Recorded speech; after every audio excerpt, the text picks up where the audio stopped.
La barzelletta di Geppo.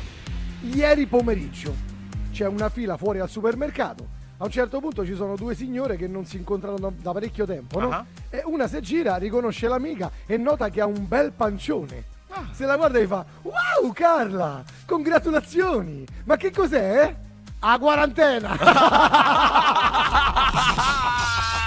La sveglia dei gladiatori. La barzelletta di Geppo.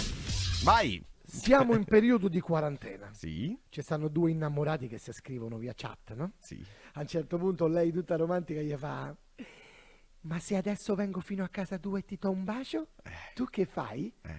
E chiamo l'ASL.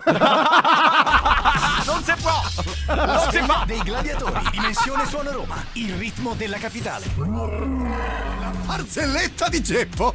Siamo in casa per il periodo di quarantena. Marito e moglie stanno uno in una stanza e uno nell'altra. A un certo punto dalla stanza da letto si sente la moglie che fa così: Aia. amore, ho la febbre, che posso prendere? E il marito gli fa: pia la macchina e vattene da tua madre. La sveglia dei gladiatori. Dimensione Suono Roma. Il ritmo della capitale.